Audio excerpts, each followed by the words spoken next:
Good morning mga sistis, explore Bataan vlog, ang vlogger na Bataan kayo mapapasabi ka na lang talaga ng Pordago.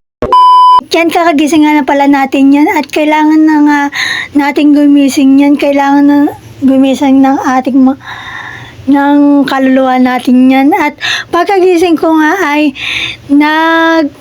bakit lang tayo sa camera at fast forward na nga, nakaligo na nga pala tayo sa mga oras na yan. Kabilis ko nga namang maligo for today's video. At nagliptin ka lang pala tayo sa mga oras na yan.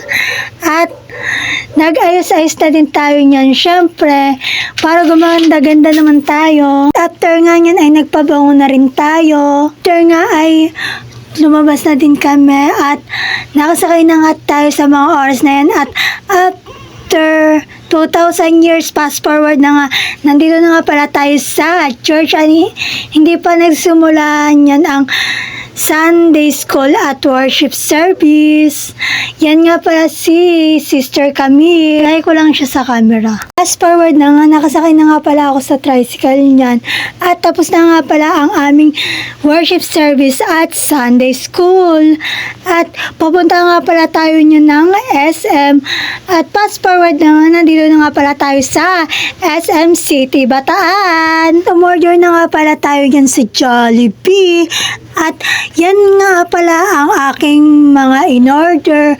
At kumain na nga pala tayo niyan. Pero bago tayo kumain, nag-pray muna tayo. Diyan, tapos na nga pala tayo kumain yan. At bumaba lang naman tayo ng escalator niyan kasi pupunta tayo sa ground floor. At pagkababa nga natin ay may kumakanta sa baba. At pumunta nga lang pala tayong food court yan kasi umorder tayo ng mozzarella cheese. At bago nga natin kainin yan ay nag-pray muna tayo. At pagkatapos nga natin kumain ay nag-ikot-ikot lang tayo sa SM City, Bataan. At nakauwi na nga tayo sa mga oras na yan. At masyado na nga pala mahaba ang video na to. At huwag nyo nga rin pala kakalimutang mag-like, comment, share, and follow. At yun lang, bye. God bless. Salamat sa suporta.